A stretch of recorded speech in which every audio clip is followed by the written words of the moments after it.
Tolong ditulis di chat sih. Ini pertanyaannya saya nanya dulu. Kuliah ini udah pernah mulai belum sih? Tolong tulis di chat ya. Udah mulai bulan. Kalau enggak saya akan mulai dari nol soalnya. Oke. Ini chat udah, saya coba share screen ya. Oke.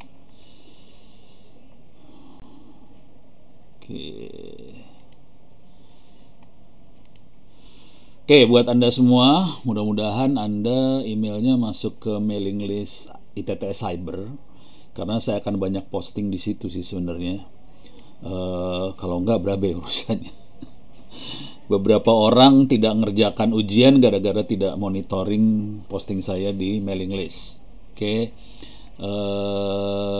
sekarang urusannya kuliahnya. Karena ini kuliahnya saya mendadak, jadi saya ngedadak nih, jadi nggak siapin kuliahnya. Jadi Anda kepaksa saya gabungin sama kuliah yang reguler. Untuk itu bahannya sama, ada di opencourse.itts.ac.id. Silahkan masuk ke, bentar, ini alamatnya ya. Jadi ini kepaksa dicampur nih, mahasiswanya dicampur, nilainya kecampur. Cuma nanti biar Pak Aziz yang misahin. Pak Aziz yang pusing dia. Bentar, saya cari 2023 minus 2 jaringan komputer. Ini dia.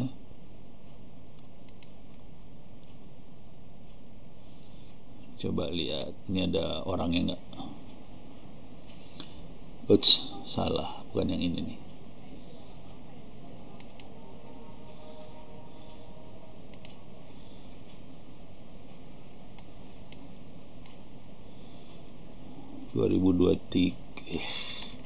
Ntar cari lagi 2002.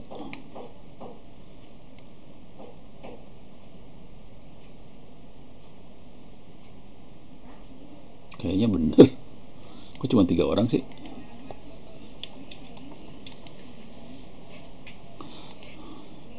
Berarti yang reguler juga nggak beres nih registrasinya pada ya. Oke, ini kelasnya 2023 minus 2. Oke, pesertanya baru 3 orang yang daftar. Wow, oke.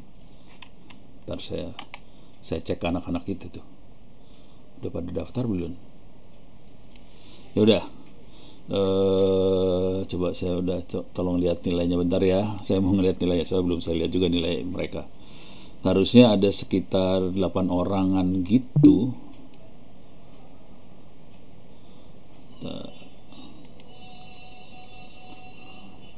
Oke, udah ada yang ngerjain kuis.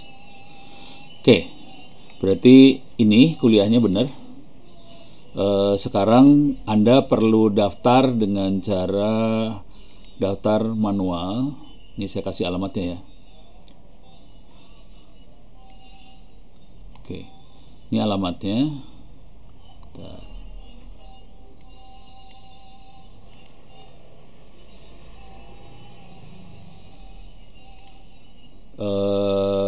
Enrollment key-nya ITTS 2023. Sekarang course-nya sendiri adalah ini 64. Saya copy, saya posting di chat. Silahkan lihat chat. Itu URL-nya opencourse.itts.ac.id, ID-nya 64, enrollment key-nya ITTS 2023. Oke. Ini saya buka rahasia dulu. Banyak anak-anak yang nggak memperhatikan URL dan enrollment key, udah gitu tidak daftar di kuliahnya, udah gitu nggak ngerjain ujian, udah gitu nilainya E, nggak lulus. Sudah nggak lulus baru komplain, Pak kenapa saya nilainya E? Ya kan nggak ngerjain ujian. Nah mati dah lu. Jadi masalahnya itu, tolong dicek lagi, masukin ke kuliah ini enrollment key-nya ITTS 2023. Ini akan kecampur sama reguler karena saya belum bikin buat yang karyawan. Jadi sama aja sih, materinya persis sama sebetulnya. Cuman yang reguler agak beruntung karena mereka bisa ikut duduk di kelas, sementara yang karyawan hanya ngeliatin Zoom. Udah gitu sambil ngerjain sesuatu di sebelah sananya. Jadi biasanya udah gitu nggak konsen. Tapi tolong ininya URL-nya tolong dimasukin, enrollment key-nya tolong masuk ini. Tolong kerjain semua course-nya, kuliahnya, kuis-kuisnya dari sekarang. Kuis UTS UAS boleh dikerjakan dari sekarang, boleh dikerjakan berulang-ulang, akan diambil nilai tertinggi. Saya ulang lagi, kuis UTS UAS boleh dikerjakan dari sekarang, jangan nunggu pengumuman. Boleh dikerjakan berkali-kali dan diambil nilai tertinggi. Oke, kalau ada pertanyaan, ada apa-apa, silahkan tanya ke saya pakai email. Ini email saya. Atau bisa juga ke ITTS ACID. Atau bisa ke Twitter. Kalau mau enak ngobrol di Twitter, salah. No way Purbo. Oke, lebih enak di Twitter ya. Oke, jadi kira-kira itu. Kalau ada pertanyaan selama kuliah ini silahkan posting di chat. Saya akan monitoring chat sampai jam 9. Oke. Nah, sekarang saya kasih overview materinya. Materinya secara umum gini nih. Saya akan saya tutup, saya minimalis biar kelihatan semua materinya secara umum dari ujung ke ujung. Jujur, anak-anak yang reguler agak beruntung karena bentuknya kita praktek langsung, kita akan bongkar komputer, kita bikin server beneran. Jadi yang reguler minta maaf, lebih beruntung karena kita benar-benar bongkar komputer dan sebagainya. Oke, ini saya tutup. Ini materinya, biar kebayang. Pertama, kita akan lihat konsep TCP/IP. Sejarah internet saya nggak akan bahas terlalu banyak, silahkan baca-baca aja. Kemudian kita akan banyak masuk ke command line sama Wireshark, karena di situ kita akan bisa ngelihat arsitektur jaringannya seperti apa. Terus kita akan, saya akan ini sebagian dari materi ini akan saya padatkan dalam satu pertemuan 2-3 materi ya. Jadi ini bakal padat.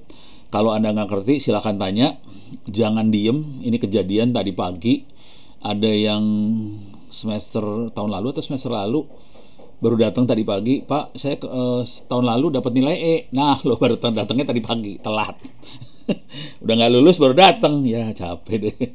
Jadi tolong kalau ada masalah apa-apa ngomong, karena kalau nggak jadi masalah. Kalau udah nilai udah keluar jadi masalah. Kita akan kesulitan buat masukin nilai karena nilainya masuk ke Diknas juga. Ini masalah besar sih sebenarnya. Prof, baru join, Prof. Oke, silakan kalau yang baru join, silakan masuk ke ini. Mudah-mudahan suara saya nggak pecah nih ya.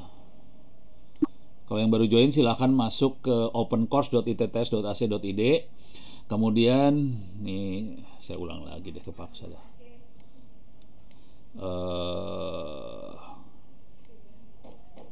Oke, ini saya copy paste semuanya lagi ya. Gue nggak bisa copy. Enroll kuliahnya di sini, opencourse.itts.ac.id. Kemudian enrollment key-nya bisa diambil nggak sih? Yalah, susah banget sih. Maaf Pak Ono, mau nanya. Yuk. Username sama passwordnya dari yang mana ya? Bikin sendiri. Oh, bikin sendiri. Okay. Jadi masuk ke Open Course, create user sendiri, terus masuk ke course ID 64. Jadi klik course apa aja, terus ganti aja ID-nya ke 64, terus enrollment key-nya ITTS 2023. Terus kerjain. Gitu ya. Jadi username passwordnya bikin sendiri, tapi namanya nama bener ya. Orang tuh kadang-kadang pakai nama samaran. Udah kita kan masuk nilainya bingung jadinya. Ini siapa nih orangnya? Nama samaran. Parah. Kalau nilainya nggak mau dimasukin ya nggak apa-apa, silakan pakai nama samaran. Jadi ada beberapa anak pakai nama samaran, Pak nama saya yang ini nama samaran, ya capek deh. Jadi tolong namanya nama beneran, jangan nama samaran, karena Anda kalau udah register Anda nggak bisa ngerubah nama. Yang bisa ngerubah nama cuma saya. Kalau minta tolong saya itu namanya ngerjain Ono lagi. Jadi tolong dari awal jangan ngerjain Ono gitu, kan Ono kerjanya banyak juga. Oke, ini materinya kira-kira ini. Pertama kita akan lihat konsep TCP/IP. Kita akan melihatnya dengan cara pakai Wireshark. Kita akan nyadap. ya baru gabung nggak apa-apa, nggak usah pakai izin, langsung masuk aja. Yang penting tolong tanya teman-temannya buat register di open course, dan tolong kerjakan kuisnya, kuis UTS UAS dari sekarang. Jangan tunggu pengumuman UTS UAS ya. Error pada saat registrasi, iya karena emailnya tidak bisa nembus Gmail, jadi saya harus masuk ke sini.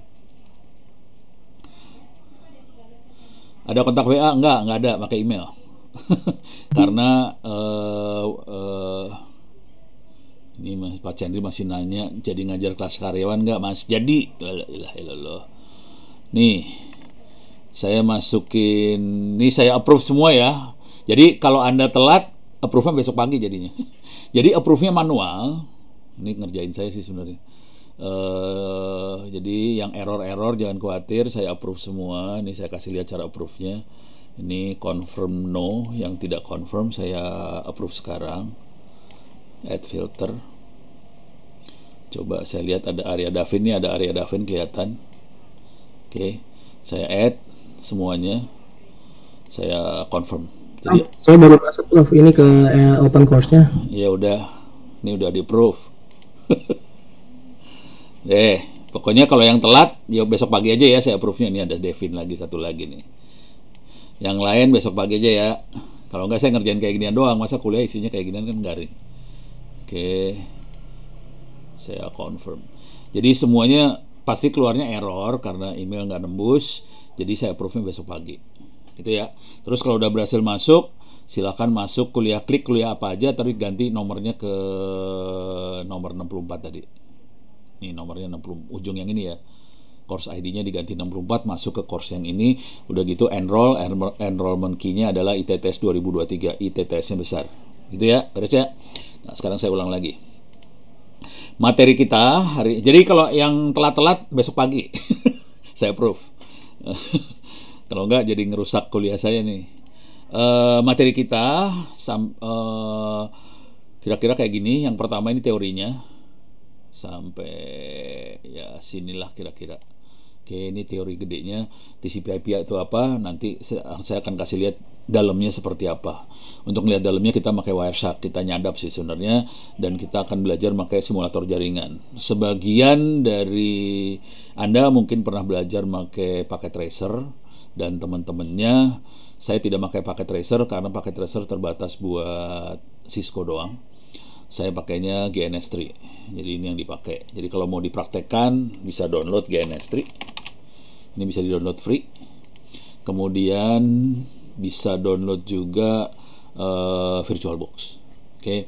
Cuman kalau mau jujur terus terang, kalau mau enak hidupnya pakainya Linux, jangan pakai Windows. Windows nggak enak, asli nggak enak. Jadi pakainya Linux. Beres ya. Kalau mau gampang hidupnya gini caranya. Itu komputer yang Windows, pasang 2 harddisk saja, 1 harddisk Windows, 1 harddisk Linux. Jadi kalau kita mau kerja pakai Windows, colokin harddisk Windows. Kalau mau kerja pakai Linux, colokin harddisk Linux. Jadi hidupnya lebih gampang kayak gitu. Sebagian orang pengen dual boot segala macam, pusing kepala dulu. Kalau nggak biasa, mendingan pindah-pindah, colok-colok harddisk aja, ganti-ganti colok. Kalau saya kebetulan Linux semua, jadi lebih gampang hidupnya. Oke. Ini yang pertama mungkin saya akan ajarin ini, konsep TCP/IP seperti apa, Wireshark diajarin, kemudian simulator jaringan akan saya ajarin. Simulator jaringan pada dasarnya kita bikin lab komputer di komputer. Jadi komputer kita akan jadi lab, jadi kita bisa ngoprek segala macam. Oke. Kemudian habis itu kita mulai masuk ke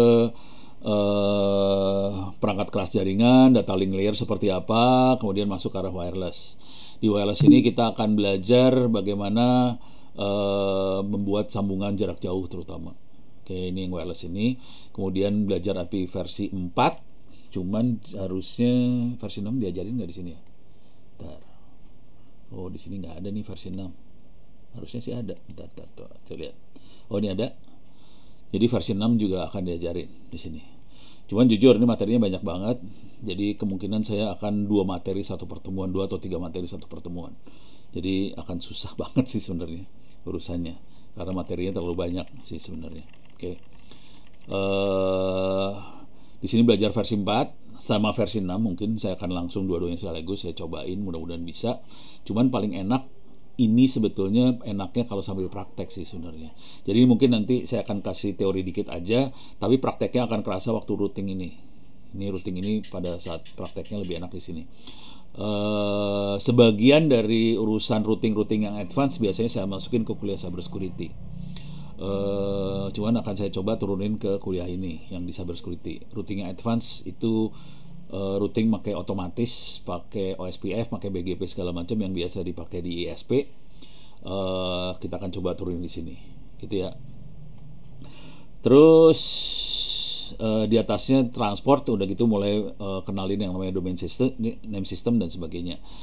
UTS sama UAS jangan nunggu jadwal, kerjakan dari sekarang. Terutama UASnya, karena porsi nilai UAS itu 40% dari nilai.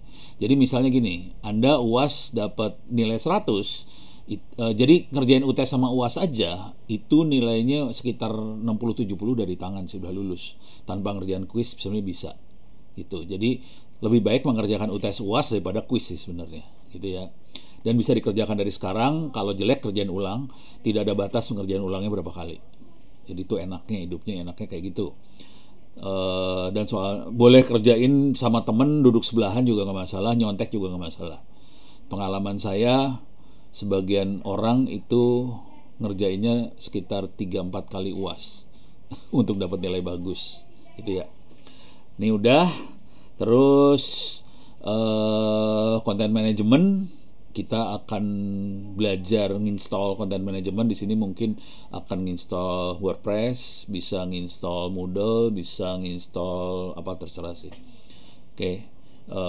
Ini nginstall content management system yang udah jadi sih sebenarnya. Nah, kemudian belajar juga yang namanya email, VoIP sama internet telepon. Kalau yang di reguler tadi pagi saya kasih lihat nih sebenarnya. Ini kita bikin 4G sendiri, 5G sendiri, bukan 4G. Kita bikin 5G sendiri, saya kasih lihat peralatannya, dan kita sudah berhasil bikin 5G pada kecepatan sekitar 800 Mbps sendiri. Gitu, bangsa Indonesia.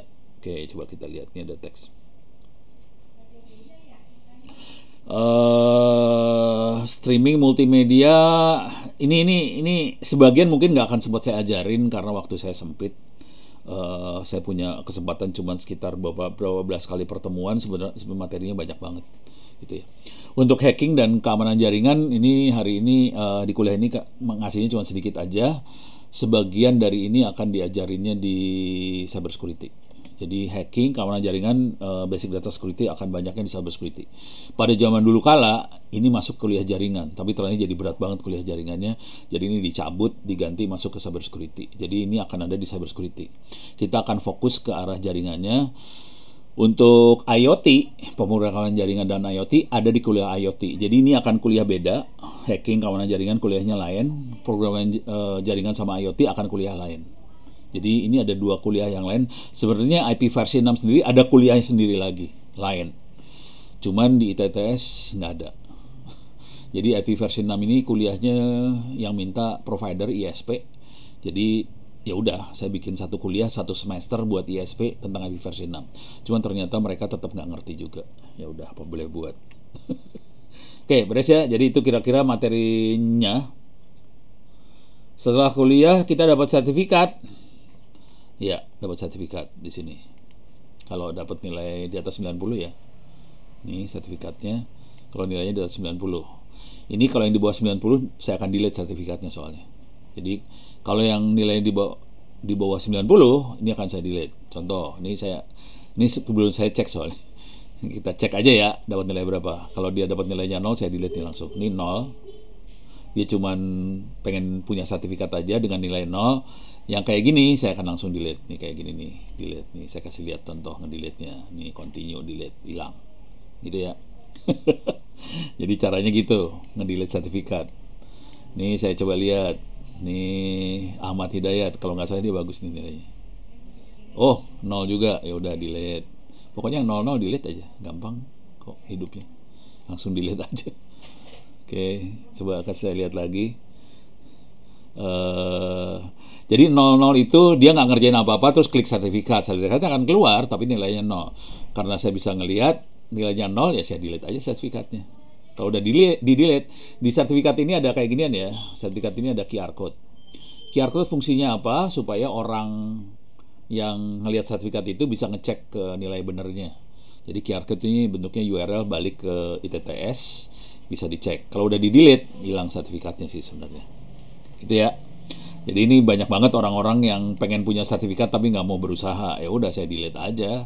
Saya kan gampang orangnya, ini nggak ada, delete. Mungkin gampang dah. Lu kagak ada, gua delete, gitu ya. Beres, dah. Jadi ya dapat sertifikat, cuman bakal di delete kalau nilainya 0. Dah, sekarang balik lagi ke urusan makhluk ini tadi. Continue. Nggak mau balik sih. Oh, udah balik. Saya balikin lagi ke course-nya. Mana dia? Ini dia. Oke. Kita masuk ke sini ya. Masuk ke konsep TCP/IP, kita akan saya akan 3 ini sekaligus saya kerjain hari ini sampai jam 9 malam. Jadi ini konsep Wireshark sama simulator jaringan saya coba hari ini. Mudah-mudahan bisa. Oke, ini Thunderbird bukan simulator jaringan, salah. Simulator jaringan gua mana? Kenapa hilang? Hilang. Coba. KNS3. Oh, ada. Tapi kenapa hilang dia? Nih. Oke, saya taruh sinilah biar add to my favorite. Oke, masuk. Buat Anda yang belum pernah nginstall, bentuknya tampilannya kira-kira gini. Kalau pertama kali nginstall nanti dia akan nanya ini akan dipakai di desktop atau pakai server dan sebagainya. Kita makainya desktop ya. Oke. Nih. Sorry. Ini chatnya saya kecilin lah biar saya bisa monitor lebih banyak. GNS3 itu dia fungsinya adalah nyambungin mesin. Dia cuma nyambungin mesin. Mesinnya ada di mana? Mesinnya ada di VirtualBox. VirtualBox gua kok hilang? Waduh. Coba VirtualBox. Ini dia VirtualBox. Oke, ini VirtualBox-nya dia. Oke, ini VirtualBox saya.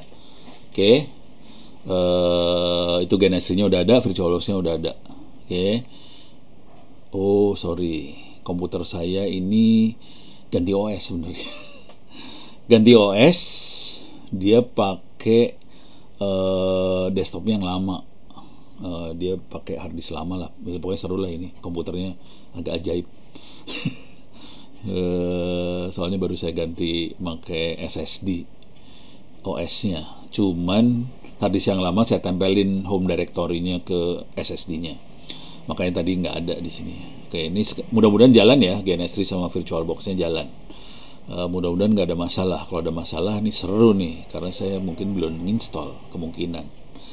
Oke, sekarang saya kasih lihat dulu. Jadi GNS3 itu fungsinya buat nyambungin komputernya. Komputernya adanya di VirtualBox. Ini komputernya di sini VirtualBox. Ini saya ada banyak komputer di sini. Ada berapa router juga, Mikrotik di sini. Ada server buat saya serang. Ada Kali Linux. Ada segala macam. Ini bikinnya gampang banget sih. Semua bikin sendiri. Jadi rata-rata saya bikin sendiri semua. Makanya saya agak cara ngajarnya mungkin agak beda sama dosen yang lain. Kalau dosen yang lain mungkin banyak download. Saya banyaknya ngajarnya bikin. Karena ini semua pada bikin. Cuman kayak Mikrotik ini saya download sih. Oke. Pakai VMware lebih stabil. VMware ada di Linux nggak tuh masalahnya? Gue nyari VMware kagak ada tuh di Linux tuh kayaknya yang bagus. Pusing saya. Jadi VMware-nya bayar. Jadi saya ini kata kuncinya saya berusaha pakai sesuatu yang nggak bayar dan open source. Kalau saya harus bayar lisensi, saya tinggalin dulu. Saya berusaha pakai yang open source. Bukannya apa-apa, supaya ilmunya gampang dikopiin ke orang-orang di daerah. Karena daerah harus beli segala macam, kan kasihan. Jadi saya pakai ilmu yang free, sebisa mungkin free, supaya sekolah-sekolah, kampus-kampus di daerah segala macam bisa hidupnya enak. Jadi itu waktu saya ajarin ikhlas gitu ngajarnya, kira-kira kayak gitu ya. Nah, Dah, nah sekarang buat nyambungin, ini saya kasih contoh simulasi yang sederhana aja ya. Di sini kalau saya klik apa sih namanya nih komputer, dia ada cloud, ada Kali, ada NAT, ada Ubuntu, ada Virtual PC, VPCS itu Virtual PC. Ini bawaannya GNS3. Kalau yang Kali Linux sama Ubuntu server ini ada di dalam VirtualBox. Jadi kalau kita mau simulasi sesuatu ya tinggal geret aja cloudnya. Kalau cloud dia langsung connect ke LAN. Kalau NAT, dia akan bikin NAT. Sebelum masuk ke LAN dia NAT dulu. NAT itu bermanfaat kalau kita pakai WiFi biasanya. Pakai WiFi. Ini kebetulan saya pakai kabel LAN, jadi lebih enak cloud sih. Cuman makin kesini saya berusaha ninggalin NAT. NAT ini bikin masalah banget. Jadi mendingan delete aja NAT yang nggak dipakai. Mendingan pakai cloud. Oke, beres. Kemudian saya bisa pasang switch, bisa pasang router di sini. Ini ada Cisco lama sih 1700, 2691, 3600, ada Cisco 7000 juga ada. Kalau mau nambahin cuman gini doang, edit, preference. Jadi ini semua image-nya harus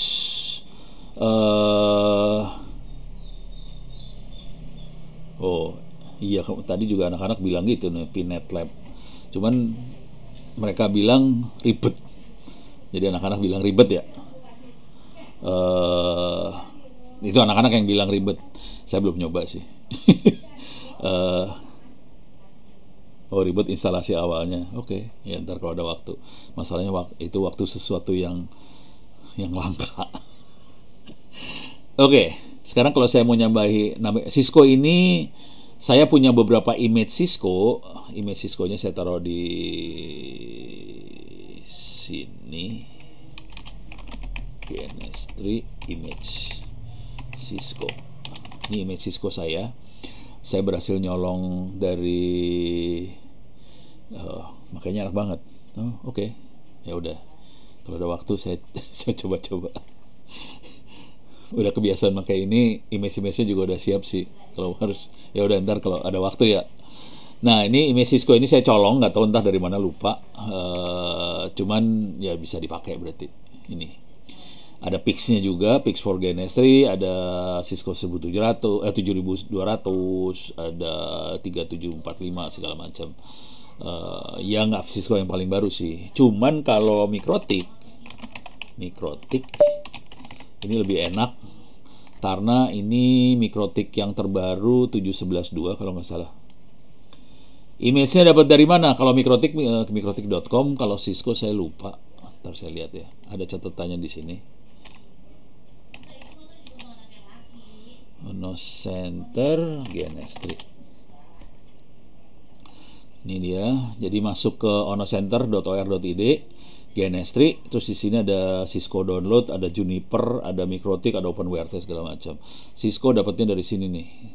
Semoga masih ada, pakai doa nih urusannya.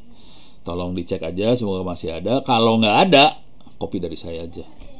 Kirim harddisk tuh maksudnya. Jadi kirim harddisk copy. Oke. Modal berapa? Kalau di Jakarta sih 10.000. Kalau ke luar Jakarta ya tergantung Tiki atau JNE lah. Kira-kira kayak gitu ya. Oke. Jadi bisa mudah-mudahan masih ada. Kalau nggak ada ya udah kirim harddisk. Cuman saya pribadi makin kesini makin lebih suka Mikrotik daripada Cisco. Soalnya harga routernya murah-murah, bisa dipakai buat seluruh umat. Cuman kalau saya lagi ngoprek bener, saya lebih suka pakai OpenWrt. OpenWrt itu open source, kita bisa bikin sendiri. Saya bisa compile sendiri sistem operasinya. Anda bisa pakai ini OpenWrt. Nih.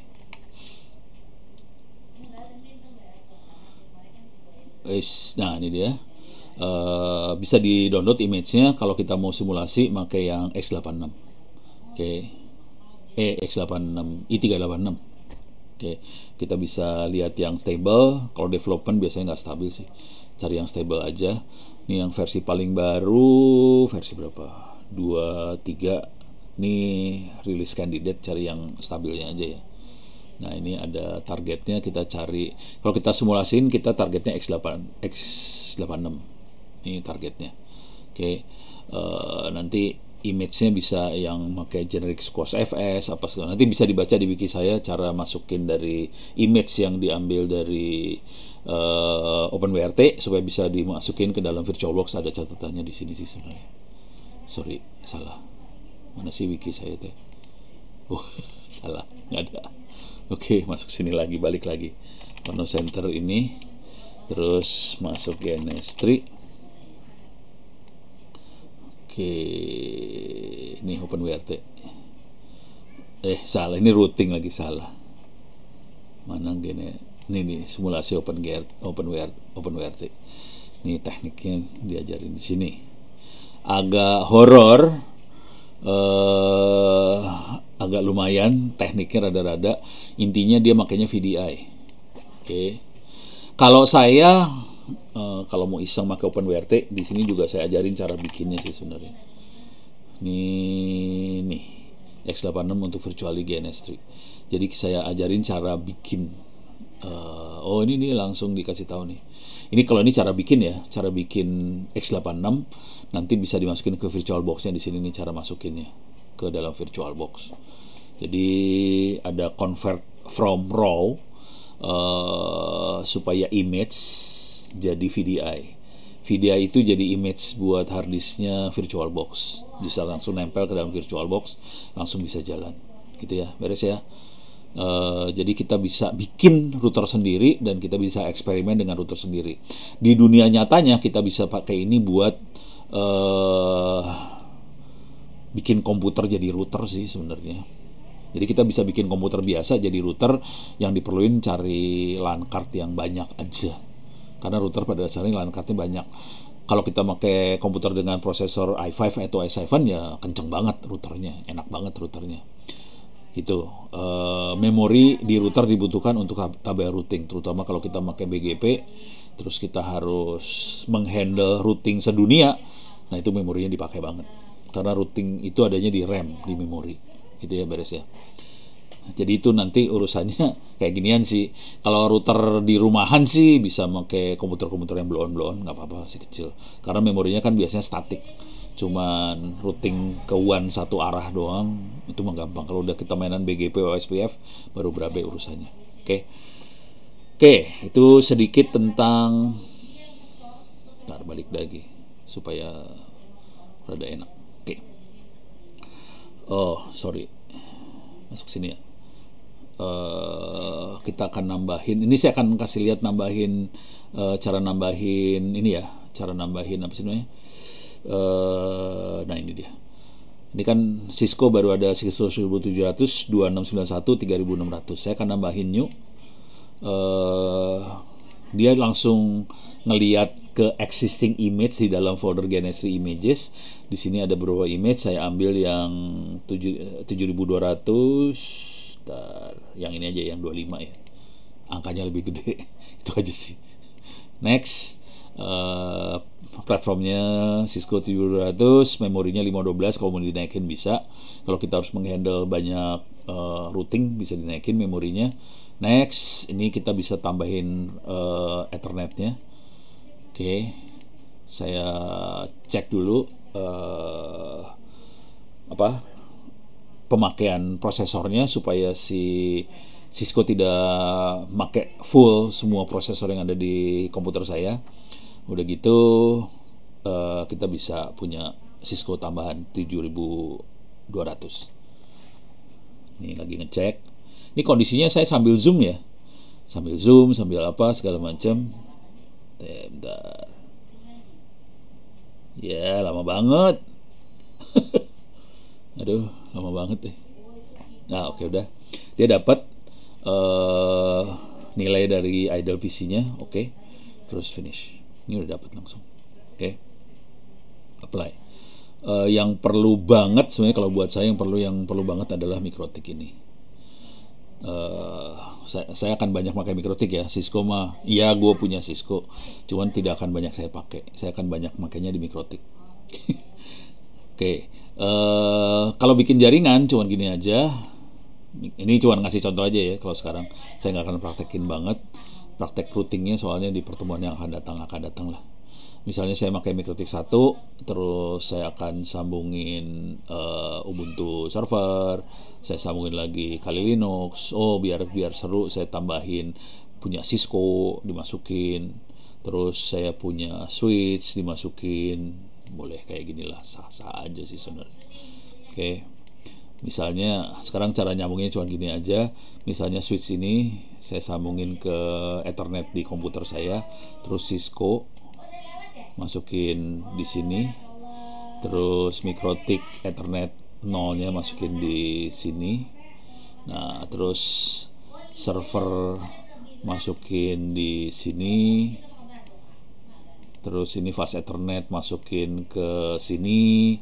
Pokoknya ribet lah jaringannya. Bisa kayak gini sih, suka-suka. Jadi bisa kayak gini ya. Yang seru adalah waktu kita ngeset MikroTik. Di sini kunci rahasianya nih sebenarnya, salah satu rahasianya. MikroTik ini posisinya ada di dalam sini, VirtualBox. Ini kalau kita lihat di sini, saya buka, saya masuk ke setting, di on lagi. Running dia. Parah. Invalid setting detected. Oke. Cancel. Bisa dimatiin nggak ya? Close power off. Oke. Saya akan setting. Nih. Nah, kuncinya di sini. Kalau kita lihat di sini, sebenarnya Ethernet saya kan cuma 1 biji. Nah, cuman di sini dia bikin UDP tunnel. UDP tunnelnya kemana? UDP tunnelnya ke GNS 3. Nah, kalau ini kan cuma satu Ethernet saya, Ethernet fisiknya di komputer saya cuma ada satu ini nih. Intel Pro 1000 MT desktop ini nih, Ethernet saya cuma ini doang. MAC address-nya 080027 apa segala macam. Nah, terus di sini kalau kita lihat, oke, masuk ke MikroTik, konfigurasi networknya ada 8. Nih, jadi saya punya router aslinya di VirtualBox cuma 1, di GNS3-nya punya 8. Jadi kita bisa router. Kuncinya ini kita bisa set 8, maksimumnya 8 kebetulan. Sama ini harus dicontreng nih, allow GNS3 to use any configure VirtualBox adapter. Kalau udah di allow, ya udah dia nyambung 8 gitu ya. Jadi mainnya kayak gini banget buat simulasinya. Kira-kira kayak gitu. Bentar. Scriptnya langsung dimasukin ke terminal. Script yang mana nih maksudnya tadi? Gak tahu. Oh, ini lagi ngomongin apa? Script yang mana sih? Script yang ini maksudnya. Yang ini. Ini dari command line-nya Linux.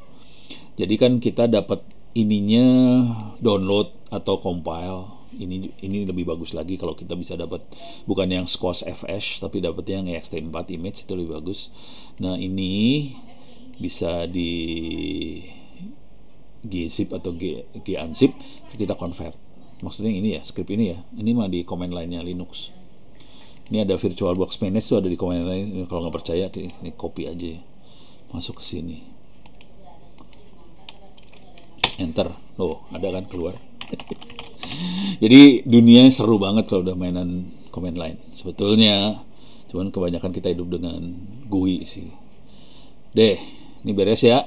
Ini saya buang aja. Saya akan nggak usah dibuang semua ya. Saya akan pakai yang sederhana aja. Switchnya tetap dipakai. Ini nggak saya pakai. Remove. Ini saya nggak dipakai juga lah. Bentar. Oh, ini buang aja lah biar beban saya enteng dulu hari ini. Saya nggak mau ngebebanin banget. Udah buang semua dah.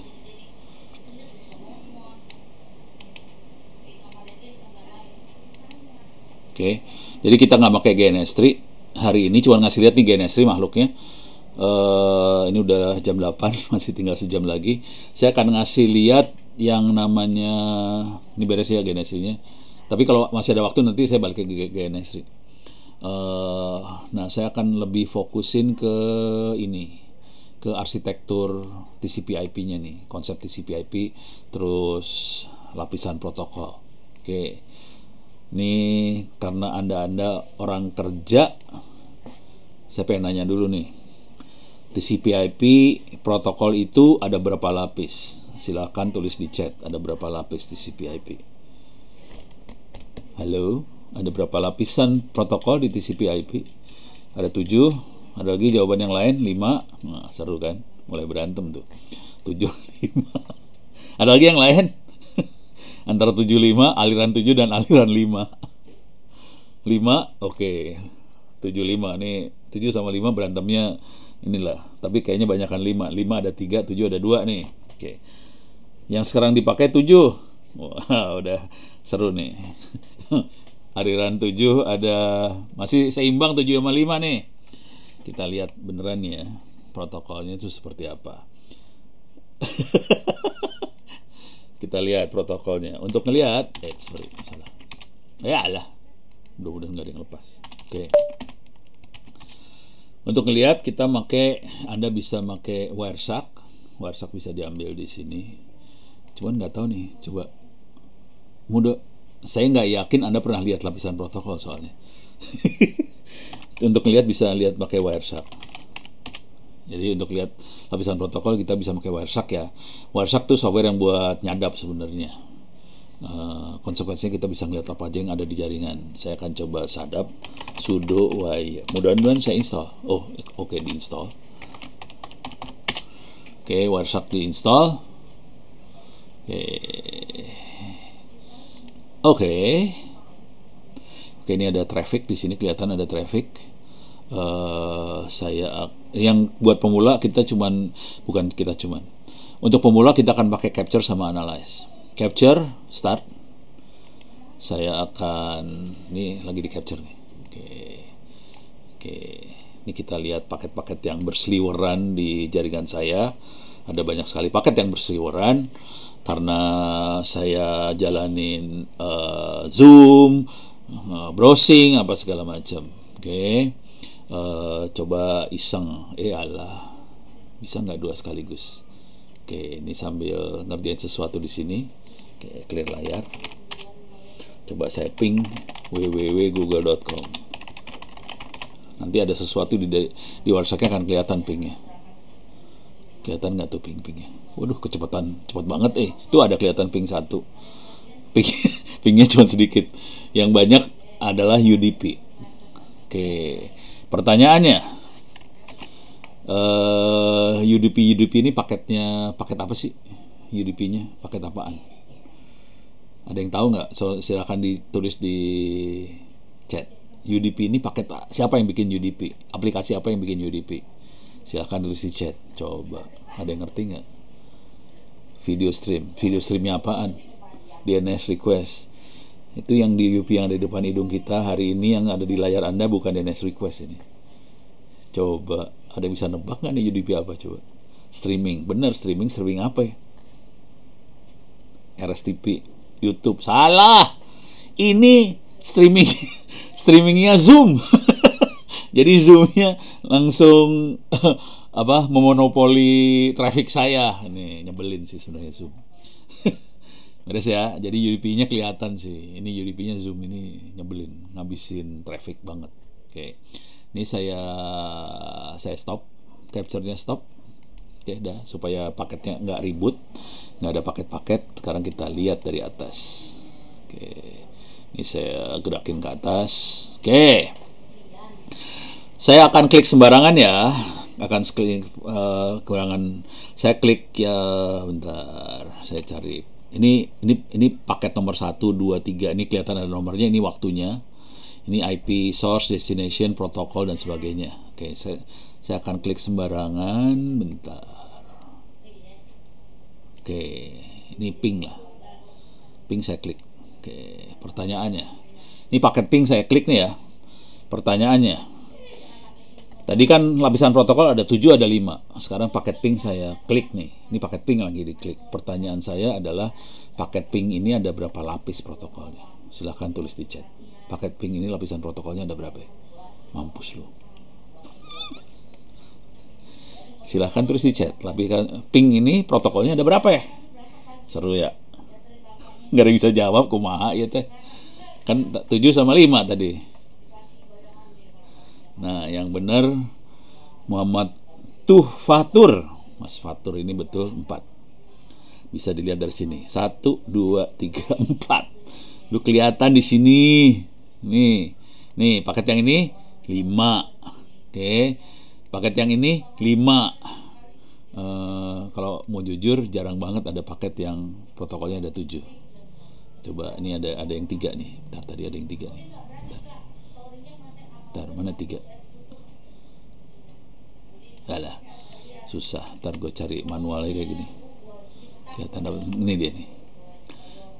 Ini 3 nih. 1, 2, 3.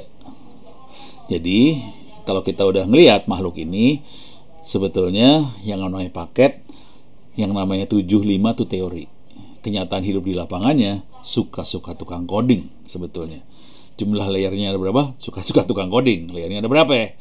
Dan tergantung kebutuhan protokol sih. Kadang-kadang butuhnya cuma 3, ya kita pakai 3 layer aja. Kalau kita butuh 4 layer. Kalau 5 layer. Kalau 7 layer. Kadang-kadang bisa 9 layer. Jadi suka-suka tukang coding sih sebenarnya. Jadi teori 7, 5 itu teori. Kenyataan hidupnya suka-suka tukang coding. Beres ya? Mudah-mudahan tidak kecewa Anda. Nah sekarang kalau kita lihat di sini Google layer protokol TCP/IP. Oke, gambar lah. Kita lihat gambarnya.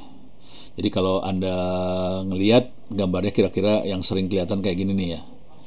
Bentuknya kayak gini. Nanti ada yang bilang 7, itu biasanya OSI layer. 1, 2, 3. Ini bisa digedein nggak sih? Ini ya, ini OSI layer. 1, 2, 3, 4, 5, 6, 7. Kita di internet kita kenalnya 4 sih sebenarnya. 1, 2, 3, 4. Jadi lu pada ketipu lu. 7 sama 4 sebenarnya hampir sama aja sih. Cuman kalau saya biasanya session presentation application, session sama presentation itu biasanya saya itu adanya di sistem operasi.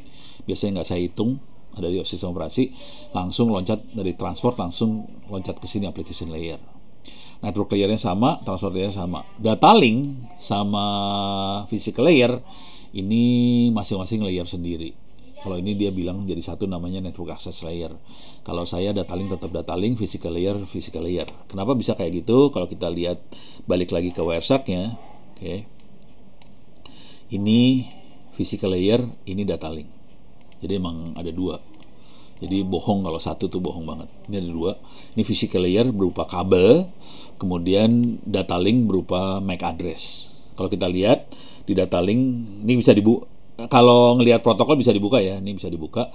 Ada destination, ada source, dan ini bentuknya MAC address. Oke.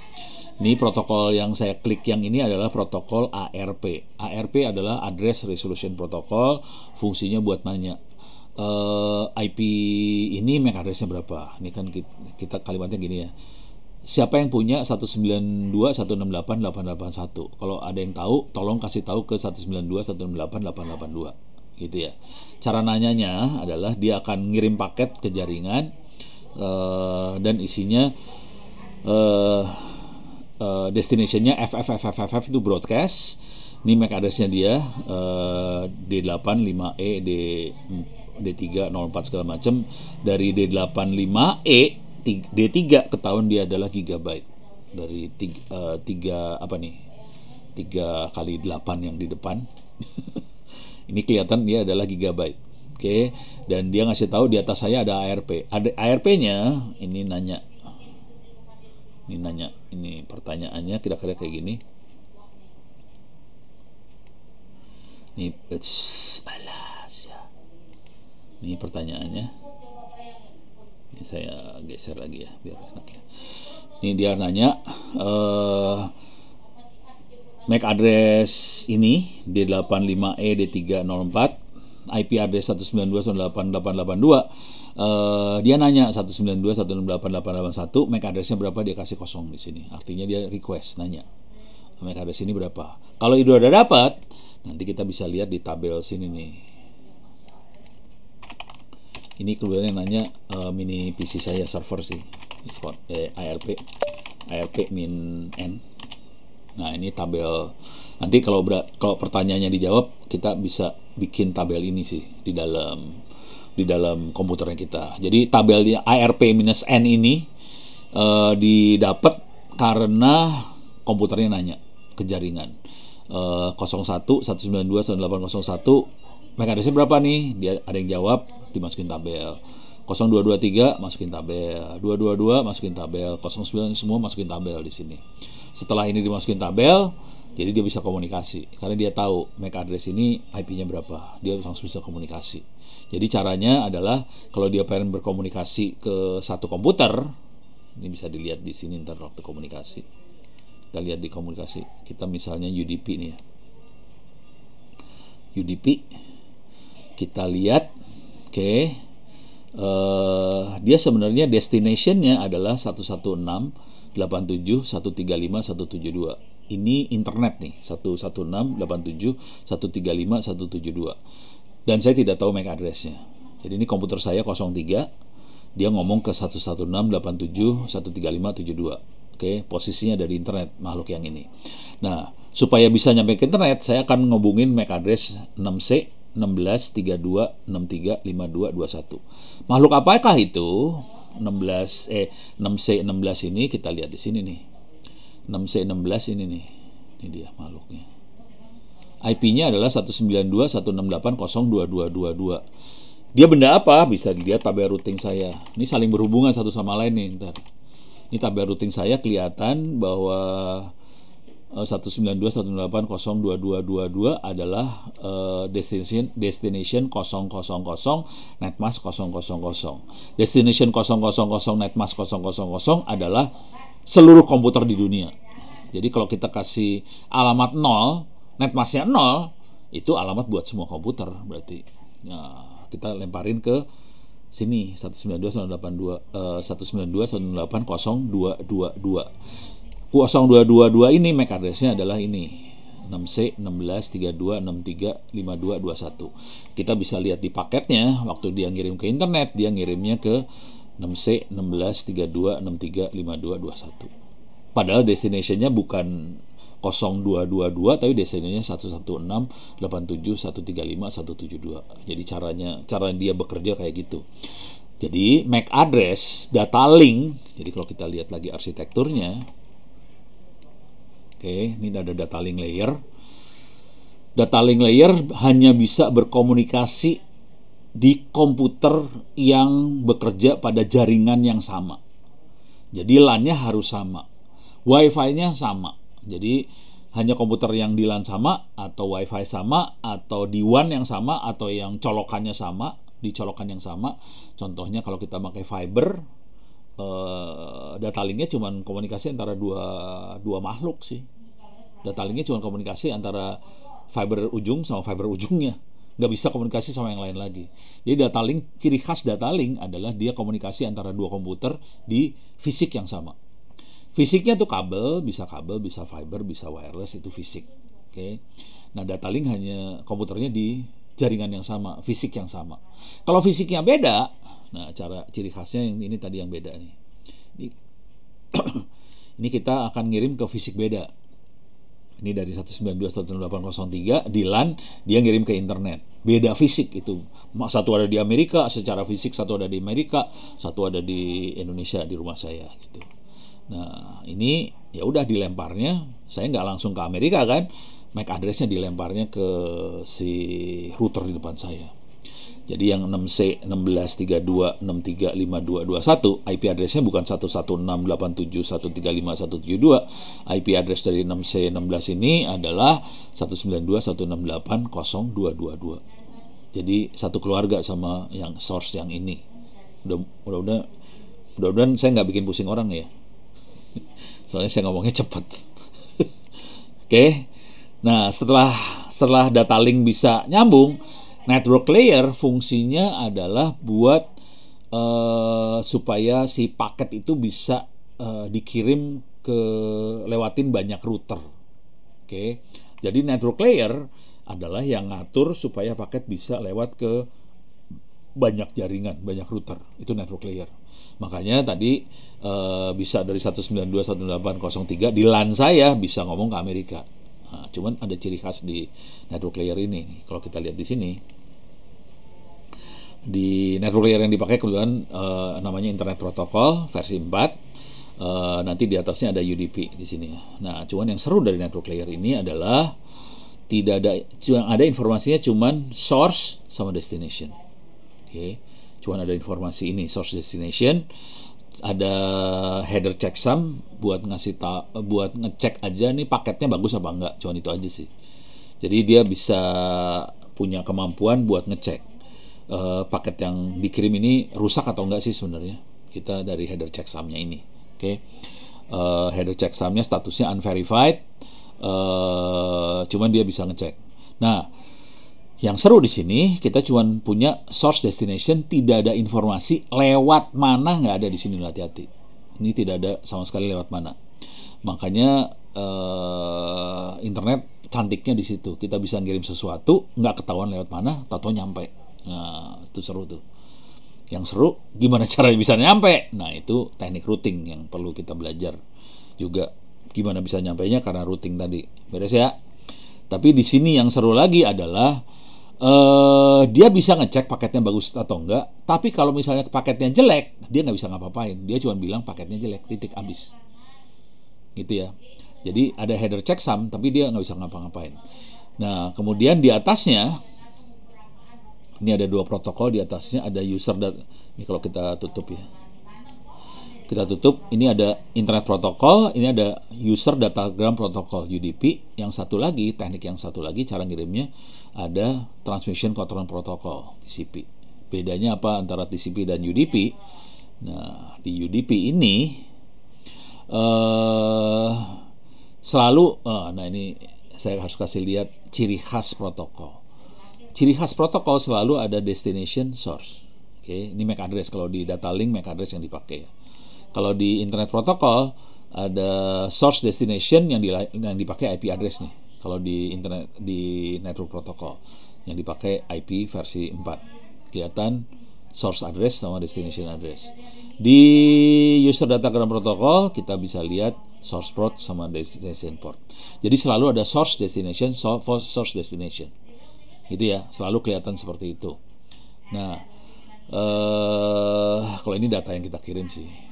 Kebetulan streaming ya, datanya ya tahu apaan. Ini data video ini mah, tengarti data naon ya. Beres ya. Nah, yang seru di sini di UDP dia cuma ada checksum.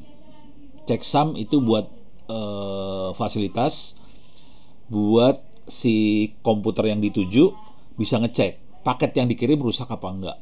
Pakai checksum ini bisa dilihat. Oke. Nah, kalau di TCP ini beda banget TCP.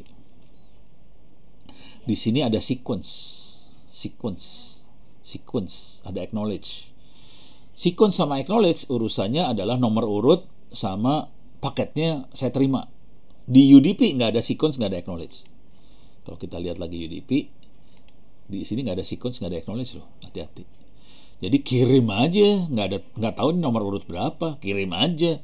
Bisa jadi paketnya datangnya bisa, misalnya waktu kita kirim 1, 2, 3, 4, 5, datangnya bisa 1, 5, 4, 3, suka-suka lah. Jadi bisa paketnya bisa ngaco urutan nyampenya, nggak masalah. Ya udah, kacau aja. Kalau di TCP dia punya nomor urut, sequence number, dan punya acknowledgement number. Jadi dia bisa kirim ini paket nomor 1 saya kirim ya, terus sana akan bilang oke, paket nomor 1 saya terima. Terus kita kirim ini paket nomor 2 ya, kita juga ngasih tahu ke sana saya udah terima paket nomor 3 kamu ya gitu. Jadi ada acknowledge, itu dia ngasih tahu ke ujung bahwa saya udah terima paket nomor sekian. Sequence number dia ngasih tahu saya ngirim paket nomor berapa. Yang seru adalah ini nomor ini 1762 itu sequence numbernya itu random. Oke, ini nomor ini random. Kenapa random? Sengaja dibikin random supaya hacker nggak tahu nomor urutnya. Jadi nomor urut tapi nggak ketahuan urutannya, seru kan? Soalnya kalau urutannya ketahuan, hacker bisa nyelipin paket di dalamnya. Itu kita nggak mau sampai itu terjadi, jadi dibikin nomor urutannya berantakan. gitu. Beres ya. Oke, mudah-mudahan boleh kebayang ya. Mudah-mudahan kalau nggak kebayang, tolong tanya di chat. Kalau nggak nanya, lu yang rugi aja gitu aja. Nah, di sini juga ada ini sih sebenarnya. Kalau kita lihat di TCP, ini ada sync. Ya, ada sync. Nanti kalau udah berkomunikasi, coba di sini ini sync semua nih, kebetulan sync semua nih. Sync itu untuk, nah ini kelihatan sequence numbernya 0. Sync itu kira-kira gini, kalau kita mau komunikasi, kita harus ngasih tahu ke sana. Saya mau sinkronin nomor nih. Saya nomor urut 0 yang saya kirim habis ini. Gitu ya. Jadi ini nomor urut 0, kita sinkronin nomor. Ada urgent, kalau urgent jadi pointer ada banyak. Atau kita bisa lihat di mana ya? Coba gua kayak lihat.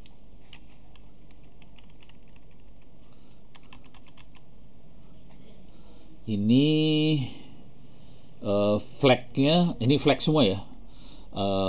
Ada 00, ada sync, urgent, reset, apalagi final. Kalau nggak kita lihat di sini lah. Kita cari di sini. TCP flag list. Oke. Ini dia. Kecil banget. Nah, ini rada gedean dikit lah. Bisa digedein. Nah, inilah rada gede. Nah, ini dia rada gede. Bisa gede. Oke. Jadi ada sync, ada reset, ada push, acknowledge, urgent yang bisa dipakai ini ya, final, sync, yang lain jarang dipakai nih. Yang ECE, CWR, NS jarang dipakai. Yang sering dipakai adalah final, sync, reset, push, acknowledge, urgent. Makhluk ini buat apa? Jadi waktu pertama kali kita komunikasi, kita pasti sync. Nanti kalau di sana udah nerima sync, di sana akan ngirim sync acknowledge. Oke, ujung yang sana akan ngirim sync acknowledge. Jadi kita tahu, syncnya udah acknowledge. Jadi nomor urutnya udah mulai disinkronin satu sama lain. Udah sinkron, kita komunikasi. Pada saat kita komunikasi, kita makanya acknowledge. Jadi paket yang dikirim acknowledge semua urusannya. Jadi nanti decimal value-nya 18, kalau hexnya 10 gitu ya. Tapi nanti paketnya ada di sini nih. Nih paketnya ada di ini ya. A002. Ini kan sync ya. Jadi kalau sync kita klik, kelihatan di sininya. A002 nih. Ini 02 nih. Jadi cara ngekliknya di sini nih. Nah, tuh kelihatan di bawah. Kita bisa ngeklik paketnya yang bitnya yang mana. Nomor urut ada di sini nih. Nih, tuh. Nomor urut nih ya. Nomor urut benernya yang ini nih. Lu pusing kepala dah lu. Ini nomor acknowledge-nya. Gitu ya. Jadi kita akan main di sini. Sync itu. Nah, waktu komunikasi kita akan pakai acknowledge nih. Acknowledge. Nah, setelah komunikasi selesai, kita akan kirim final. Ini adalah paket terakhir, final. Kemudian sana akan final acknowledge. Jadi kayak yang normal, komunikasi normal adalah sync acknowledge, final acknowledge, selesai. Nah, sekarang kita ada komunikasi yang rada ngaco nih. Misal, kita ngirim final. Sana kok belum ngasih final acknowledge. Kita final push, PS1 push. Final push. Ini paksa. Final push. Paksa, nanti dia akan final acknowledge. Oke, selesai masalah. Oke. Nah, cuman kadang-kadang kalau kita rada gelo, misalnya gini, kita nggak pernah komunikasi. Ini ada mesin tadinya komunikasi, ada aplikasi lagi komunikasi. Udah gitu servernya mati, down. Udah gitu servernya dinyalain listriknya, nyala nih server. Ini kan ada si klien lagi komunikasi sebelumnya. Jadi klien flagnya adalah acknowledge nih, acknowledge paket nomor sekian. Servernya kan bingung karena servernya baru dinyalain misalnya. Loh, kok lu acknowledge? Kan gua nggak pernah komunikasi sama lu. Langsung dia akan ngirim reset nih biasanya. Reset, urgent, push, gitu. Biasanya reset, urgent, push menjadi satu. Jadi ini semua jadi satu supaya matiin komunikasinya. Karena ada nggak lagi komunikasi sama saya, supaya aplikasi di sisi kliennya juga dimatiin juga akhirnya gitu kira-kira. Jadi dipakainya buat kayak gituan. Kapan ini terjadi? Yang sering terjadi bukan server mati sih. Yang sering terjadi adalah hacker. Kalau ada hacker mau ngecek server, ini server hidup apa kagak sih, kita kasih acknowledge saja ke sana. Kalau servernya bereaksi, kasih reset, oh oke, berarti ada server di situ. Di port itu ada server. Jadi ini kita pakai, hacker pakai buat ngecek. Itu biasanya kita pakai Nmap buat ngecek. Jadi teknik-teknik hacking segala macam itu bisa terjadi kalau kita memang ngerti flag-flag ini juga sih gitu. Jadi flag ini dipakai banget sih sebenarnya buat ngecek segala macam. Buat iseng-iseng kita pakai. Nah, udah kebayang ya? Nah, sekarang di sini kalau kita lihat, ini ada yang lain nih. Mana sih? Window. Nah, ini seru nih. Ada window. 64.000 nih windownya. Makhluk apakah itu window? Window ini adalah, jadi kalau kita lihat nih, gini kalau kita lihat ya, if config. Oke, ini ada MTU. MTU adalah maximum transmission unit. Jadi sekali dia kirim data, kirim paket itu 1500 byte MTU. Maximum transmission unitnya 1500 byte. Jadi data yang kita kirim, kalau ada sync float di belakang layarnya gimana? Di belakang layar sync float di belakang layarnya ya penuh lah. Sync float ini saya selesai MTU dulu ya bentar ya. Ini MTU ada 1500 byte sekali ngirim. Nah, bayangin gini ya. Kalau kita ngirim 1500, nanti ujung sebelah sana ngasih acknowledge. Oke, 1500 byte pertama udah diterima. Acknowledge. Terus baru kita ngirim 1500 byte yang kedua. Terus sana acknowledge. Terus kita ngirim lagi yang ketiga, sana acknowledge. Bayangin antara paket satu sama acknowledge kan ada delay waktu nih kan. Kalau pakai dari Indonesia ke Amerika itu ada delay tuh berapa puluh milisecond gitu ya, ada delay. Kalau pakai fiber bulan milisecond. Kalau pakai satelit paling nyebelin tuh, bisa sampai 1 detik sendiri tuh delaynya. Satelit tuh parah delaynya.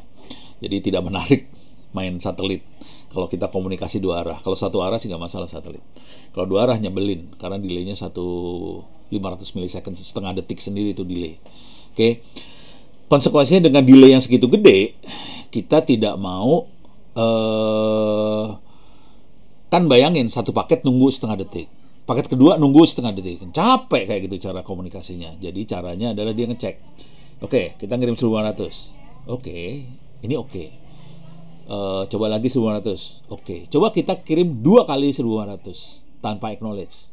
Nanti kalau dapat 2 acknowledge sekaligus, berarti kondisi jaringan bagus nih. Saya kirim 3 sekaligus tanpa acknowledge. Kalau dapat 3 acknowledge sekaligus, berarti oke, dia naikin terus. Jadi dia akan naikin 1500 tambah 1500 jadi 3000, tambah 1500 4500, tambah 1500 lagi dan seterusnya. Dan maksimumnya dia adalah windownya ini 64000. Jadi dia akan ngirim 64.000 sekaligus tanpa acknowledge. Nanti dia akan dapat acknowledge 64.000 bagi 100 berapa nggak tahu. 50 acknowledge sekaligus. Seret gitu dapat acknowledge. Dengan cara itu komunikasi jadi cepat. Jadi caranya mempercepat komunikasi adalah dia akan ngirim paket sebanyak-banyaknya tanpa acknowledge. Nanti sekaligus dia acknowledge semuanya. Itu dia akan ngetes satu-satu biasanya. Jadi waktu dia komunikasi dia akan ngecek dulu, satu paket bagus nggak, 2 paket sekaligus bagus nggak, 3 paket sekaligus bagus nggak. Jadi ini fungsinya TCP window istilahnya kayak gitu. Jadi ilmu ini semua dikembangkan sama TCP karena praktek di lapangan sih. Saya bisa ngerti kayak ginian karena saya praktek di lapangan dan saya biasa hidup pada kecepatan 1,2 kbps. Jadi kita hidupnya gila banget waktu itu, kecepatan 1,2 kbps. Kalau sekarang kan kecepatannya megabps, udah lain ceritanya. Gigabps lain ceritanya. Kalau saya udah hidup pada 1,2 kbps, makanya kita ngembangin teknologi-teknologi yang seperti ini. Oke, sekarang sync float. Cara berpikirnya kira-kira gini. Ini paketnya paket sync kayak gini, akan banyak banget. Nah, yang seru adalah tiap kali ada sync masuk dan berhasil diterima sama misalnya syncnya ke web server ya. Sync itu kalau si klien berkomunikasi ke web server, dan udah gitu web servernya bereaksi akan melayani klien yang ngasih sync tadi.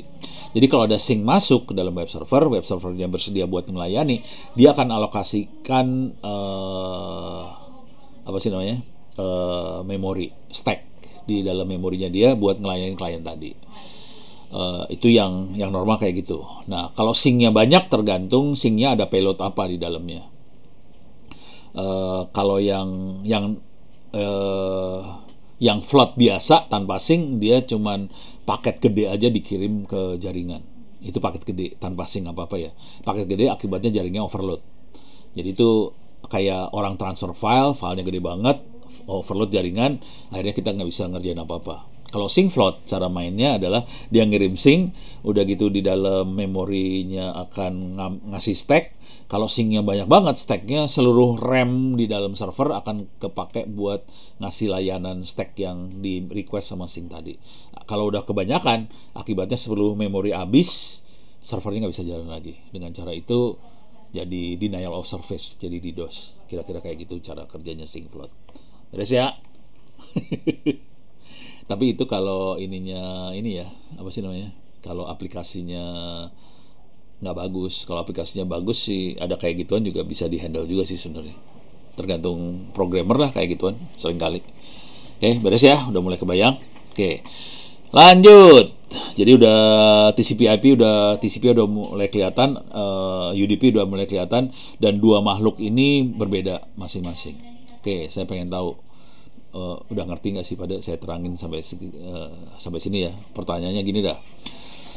Cepat mana TCP sama UDP? Silahkan tulis di chat. Cepetan mana TCP sama UDP?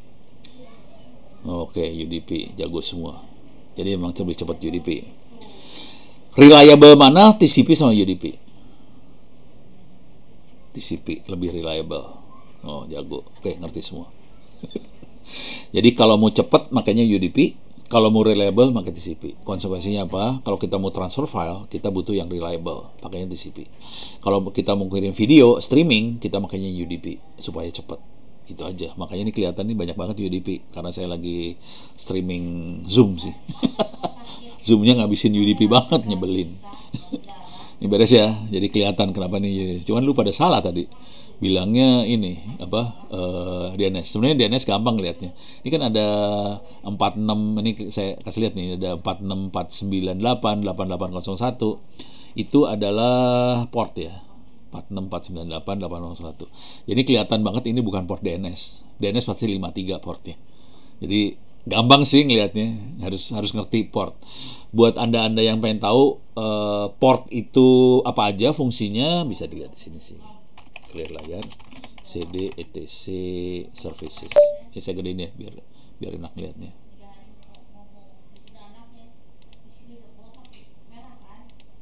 Oke. More services. Jadi semua port ada di services ini ya. Nah, ini dia. Jadi port 1 buat TCP, MUX, 7 Echo, Discard 9, Systat 11, FTP 21, FTP Data 20, SSH 22, Telnet 23, Time 37, Whois 43, coba lihat lagi. HTTP yang kita familiar banget 80, terus POP3 110, jadi bisa dilihat di sini. Nama filenya saya ulang lagi. DNS over HTTPS lewat 43. Ya boleh. Tapi harus dua-duanya ya. Maksudnya kliennya harus di atas HTTPS, servernya juga harus bisa nerima di atas HTTPS. Gitu aja sih. Sah sih, ini bisa. Dan itu yang dipakai buat nge-bypass situs porno ya. Kominfo pusing kepala. Oke, ini beres ya port-port ini. Jadi kalau kita mau ngembangin sesuatu harus server sama kliennya dikembangin. Kalau ini mainnya server klien ya. Cuman kalau server klien itu bisa dihack. Asal tahu aja. Jadi kalau kita main server klien bisa dihack. Yang seru adalah kalau kita mainnya klien-klien. Nah, itu lebih aman daripada main server klien. Ini semua server klien nih. Yang teknologi yang security yang terakhir belakangan kita akan cenderung mainnya klien-klien. Konsekuensinya kita nggak tahu port benernya yang mana gitu. Jadi kita mainnya klien-klien. Contoh paling gampang dari klien-klien adalah apa ya? Kalau Anda semua familiar dengan WhatsApp, cuman WhatsApp contohnya nggak gitu bagus sih sebenarnya. Ini contohnya ini saya aja lah, paper saya langsung.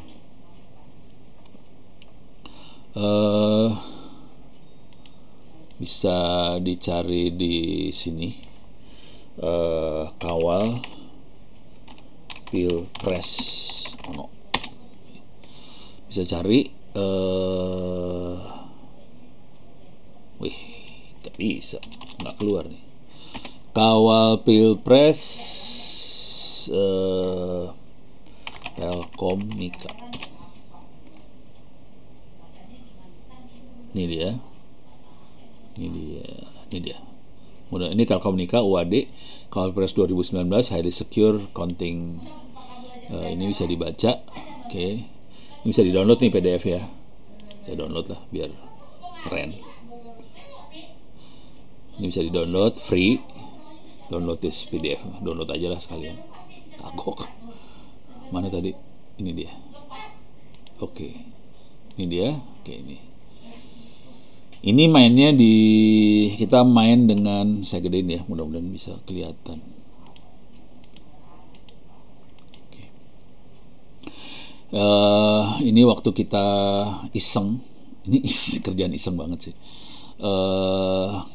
Iseng pada saat kita iseng bikin kawal pilpres 2019 waktu pemilu 2019. Oke. Inti silakan dibaca-baca, tapi saya kasih lihat arsitekturnya langsung lah. Ini dia arsitekturnya. Ini pesan kita itu kayak WhatsApp. Sekarang namanya bukan pesan kita, namanya Palapa. Beda paling utama dengan WhatsApp adalah si pesan kita atau Palapa tadi atau WhatsApp juga sebenarnya bisa kita pasang micro apps di sini. Jadi ini kalau sebelah kiri itu di server, di sebelah kanan adalah user internet, sebelah kanannya user internet. Jadi ini teknik pertahanan yang sering kita pakai sekarang sebenarnya bentuknya kayak gini. Jadi servernya kita pasang dalam bentuk micro apps, nempel ke pesan kita. Pesan kita itu komunikasi klien dengan klien yang nggak ada servernya sih sebenarnya. Pesan kita kayak WhatsApp kan klien dengan klien komunikasi, tapi nggak ada server, gitu ya. Jadi klien komunikasi dengan klien tanpa server dan semuanya dienkripsi. Oke. Jadi teknik yang kita pakai seperti itu. Klien dengan klien komunikasi tanpa server.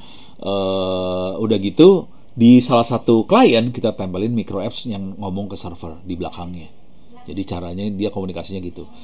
Di front end-nya yang ke arah ke internet itu klien dengan klien, tapi ada salah satu klien yang back end-nya ngomong ke database di belakangnya. Nah, kemudian kalau ini urusan KPU, urusan pemilu, ini ada 2 orang verifikator dari data yang dimasukin. Nah, supaya pertahanan di servernya enteng, gampang, nggak usah mikir. Database sebenarnya ada di belakang firewall sebenarnya, di sini di belakang firewall. Kemudian kita batch P2P ya bisa. Kayak P2P. Cuman kita nyebutnya klien-klien.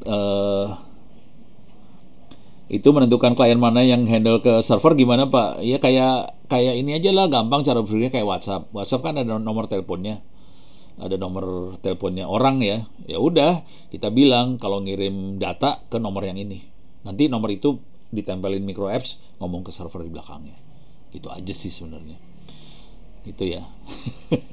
Cuman portnya berubah-ubah terus, itu portnya mah seenak jidat, berubahnya kacau itu. Jadi nggak bisa dihack. Dan ini bentuknya store and forward, dari sini tidak connect langsung. Kalau client server kan connect langsung. Dia store and forward di sini. Jadi kalau kita lihat WhatsApp kan gitu ya. WhatsApp itu kalau misalnya internetnya lagi putus, komunikasi atau chat yang mau kita kirim kan nggak hilang. Dia nunggu aja. Tugas verifikator ini mah urusannya, verifikatornya buat pemilu kemarin.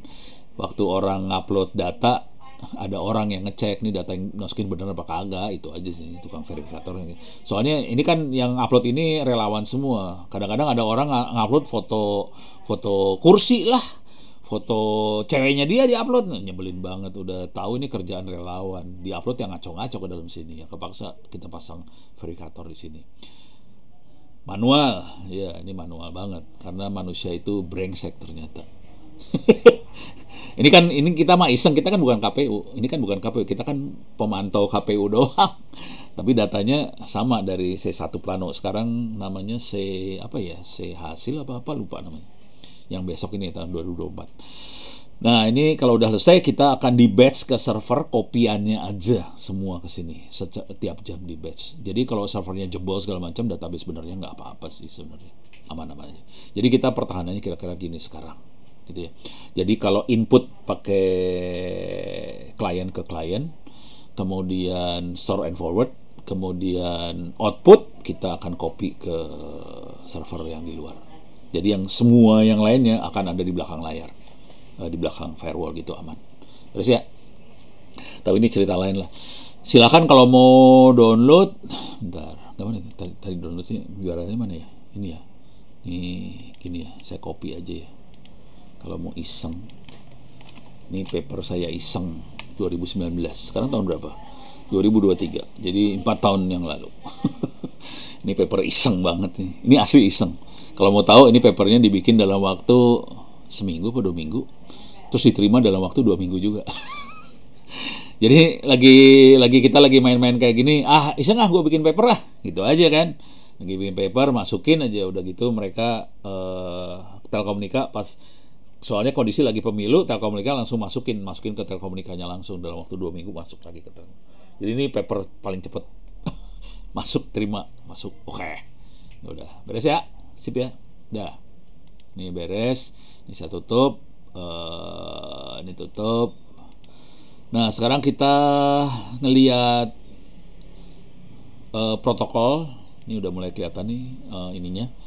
Nah coba lihat coba saya akan ini lagi ya, capture lagi, start, continue without saving. Saya pengen ngasih lihat namanya protokol. Coba saya akan reload web. Sini akan reload supaya ada traffic.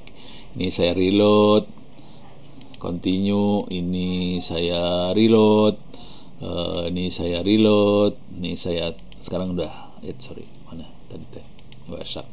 Oke, Wiresharknya di capture stop.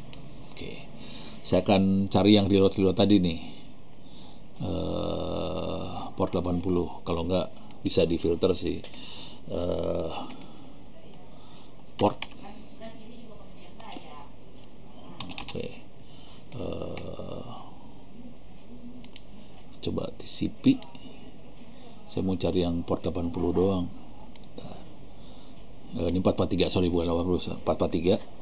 Ini mulai kelihatan di sini HTTP ya. HTTP nggak ada yang 80 nih. 443 nggak bisa kelihatan SSL, sempro.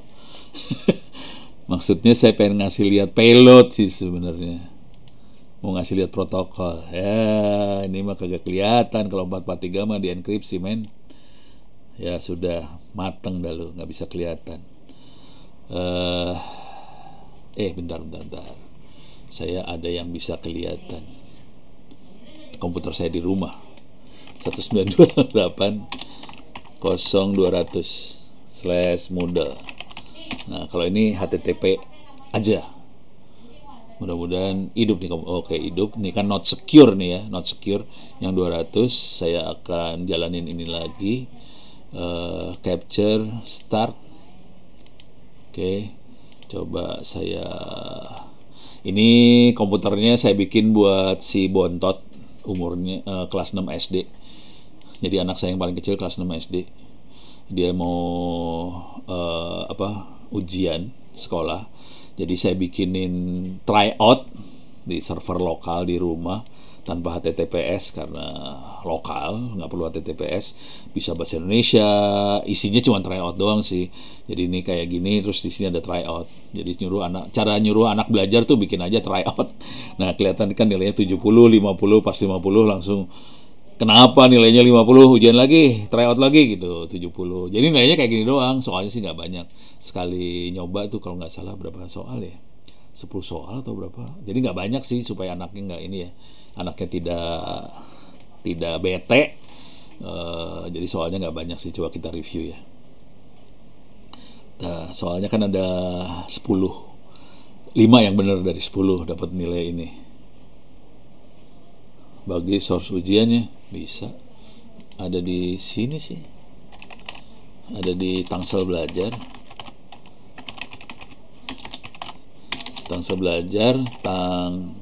Tangerang Selatan Kota .go.id. Ya lah, susah banget sih, Moodle. Ada dilihat di sini juga bisa kelihatan sih, bisa login, bisa bikin account free, bisa lihat di sini sih, sama aja lah isinya. Nih kita masuk sini, oke, tryout sama. Jadi lanjutkan. 4 tambah 16 berapa gitu. Ini 10 soal juga sama sih.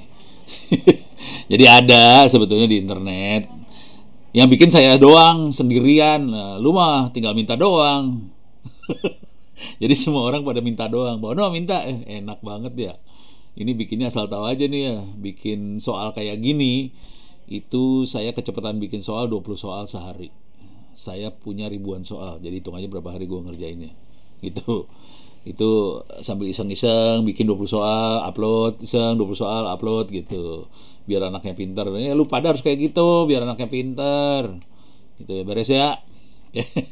Nanti keluarnya kayak gini. Nah, ini kondisinya kan not secure ya. Nah, ini maksudnya ini tadi cuma buat ngasih lihat ini doang sih. Kita capture stop. Oke, sekarang kita filter. IP address sama dengan 192.168.0.200. Oke. Nah, ini dia dapat.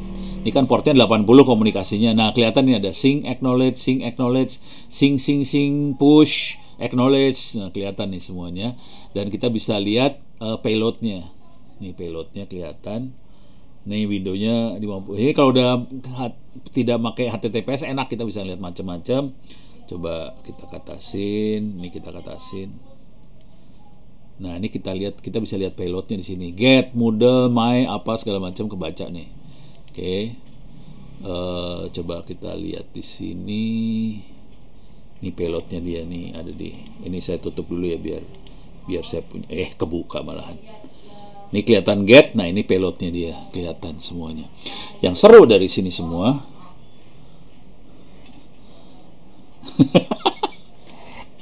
Tryout CPNS PPK. Ya lu aja yang bikin soalnya dah. Saya kasih account di Tangsel Belajar kalau mau mah. Tapi yang soal situ dah. Tega juga ngerjain gue bikin soal ya pada ya. Bikin soal juga gampang sih.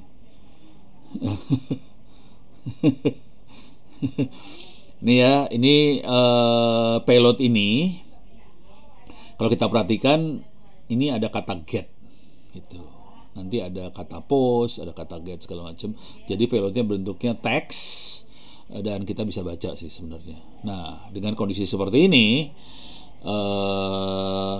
berarti ada yang ngasih standar dari payload tadi aplikasi. Jadi kalau di level aplikasi biasanya standarnya ada di sini RFC editor. Silahkan cari RFC editor buat baca-baca. Nanti kalau kita baca RFC editor, misalnya apa web HTTP ya, HTTP.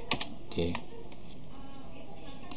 Nah, ini HTTP kita lihat yang paling pertama, standarnya dibikin oleh Tim Berners-Lee, R. Fielding sama ini tahun 96. Oke, kita ini erratanya, kalau nggak ini di sini kita klik ASCII-nya. Nah, ini kita bisa lihat get to apa segala macam bisa kelihatan di sana ini ya. Ada put, delete link, ada di atas ada get nih kalau nggak salah. Nah ini ada get, head, post, fungsinya apa, definisinya apa, bisa kita lihat sini. Jadi kenapa internet bisa besar seperti ini? Karena semua tata cara komunikasinya, protokol itu tata cara komunikasi, semuanya terdokumentasi dan semuanya free bisa diakses. Dengan cara itu kita bisa baca sih semua di sini. Oke, ini bisa kita baca semuanya.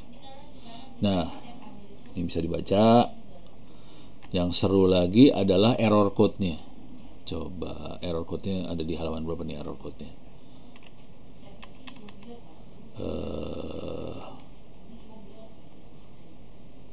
Ini dia. Oke. Status code definition. Oke. Ada yang 1xx, ada yang 2, ada yang 3, ada 4, ada 5. Kalau pasti semua udah hafal kan, kalau misalnya kita nggak bisa akses web server, seringkali keluar errornya 404. Nah ini dilihat di sini sih. Dan ini standar hampir semua protokol di internet, bukan hanya web, email juga, apa segala macam standarnya kayak gini. Kalau depannya 1 biasanya informasi. Kalau 2 tuh oke, sukses. Kalau 3 redirect. Kalau 4 client error. Kalau 5 server yang error. Tapi kalau mau lebih detail kita bisa lihat di halaman ini ya. 32, 33, 34, 35, 37. Coba kita lihat ke bawah ke halaman itu. Oke, ini 50-an, 52, halaman 3. Nah, ini dia. Ini ya. Ini 300 multiple choice, 301 permanen. Yang sering kita lihat ini 404 sih. Ini 4 bad request, 401, 403, 404 not found. Nih, standar banget ya. Jadi kalau si Misbah mah tinggal ngomongnya doang. Misbah, itu ada di server lu tahu. Gak usah diomongin, langsung kerjain aja. Si Misbah mah ngomong. Awas lu ntar Rebo ketemu gue tagih lu. Oke, mana tadi? Saya mana sih tadi? Ini ya. Jadi angka-angka ini standar. Mau email juga antar sama mirip-mirip kayak gini juga. Intinya kalau error 4, kalau server yang error 5, kayak gitu. Beres ya. Jadi ini standar semua. Dan yang menarik dari sini adalah server akan berkomunikasi dengan server ke klien akan komunikasi dengan angka. Klien ke server akan komunikasi dengan kata-kata. Jadi ini get, head, post ini adalah klien ke server. Server ke klien angka bentuknya. Jadi misalnya get apa, nanti kalau dia oke ya 200 bentuknya. Oke. Dia respon ke get, dia respon ke head, dia respon ke post. Itu angkanya 200 kalau oke. Kalau tidak oke 400, 4 sekian lah. Beres ya. Jadi kita bisa lihat nih makhluk ini.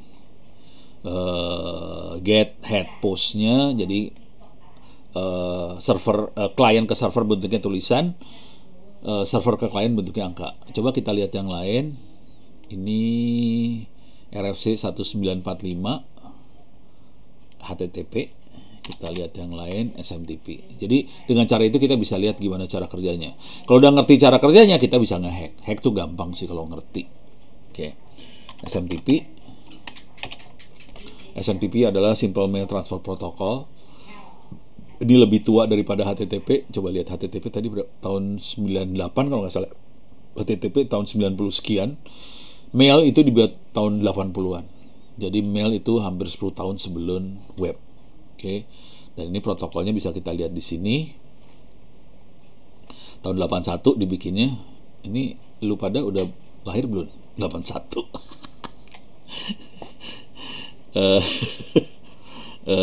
Di sini ada coba. Ini ada replies code. Masih di alam ruh. Saya udah lahir, kalau saya sih udah tua berarti. SMTP command bentuknya teks, nanti reply-nya berbentuk angka. Oke, nih kita lihat cara contoh, ini SMTP ya. SMTP kalau kita lihat nih cara komunikasinya kayak gini. Ini klien ke server, mail from itu klien ke server akan jawabnya gini 250 oke. Terus receive to ini klien ke server akan jawab lagi 250 oke. Receive to 550 itu kalau usernya nggak ada, ini oke. Udah gitu data, udah gitu teksnya, udah gitu oke. Terus quit gitu. Jadi bentuk komunikasi kayak gini banget antara klien dan server. Yang satu berbentuk tulisan, yang satu berbentuk angka. Jadi protokolnya dibuat kayak gini. Yang ini yang buat ini legend sebetulnya. Jonathan Postel tuh legend banget. Bisa dilihat di sini nih orangnya sih. Jonathan Postel. Ini yang bikin internet sih sebetulnya. Nih, ini dia orangnya. Oke, coba saya nanya deh. Yang kontrol IP address pertama kali siapa? Sok tulis di chat. Yang kontrol IP address siapa pertama kali? IP address dikontrol oleh siapa? Ada yang tahu nggak sih? IEEE. Salah. IEEE. IANA. Yang benar IANA. IANA tuh siapa? IANA tuh Jonathan Postel. Tadi port web 80, HTTP 80, HTTPS 443, terus SMTP 25. Yang kontrol nomor itu siapa? Ada yang tahu nggak? Silahkan ditulis. Tahu? Nggak tahu? Nomor port itu yang kontrol siapa? Nggak tahu juga ya. Yang kontrol nomor port itu adalah IANA lagi, namanya Jonathan Postel juga. Terus domain ada .id, .com segala macam. Yang kontrol siapa? Jonathan Postel. Jadi yang kontrol semua Jonathan, termasuk RFC ini standar internet yang pertama kali maintain, namanya Jonathan Postel juga. Jadi orangnya satu sih, Jonathan Postel. Jadi yang bikin internet sebetulnya, yang sampai internet bisa jadi dan jalan seperti hari ini, namanya Jonathan Postel gitu. Ini legend banget kalau tahu sih. Ini orangnya dahsyat banget. Dan yang seru adalah, nih saya kasih lihat yang namanya DNS dikit lah, biar pada tahu lah.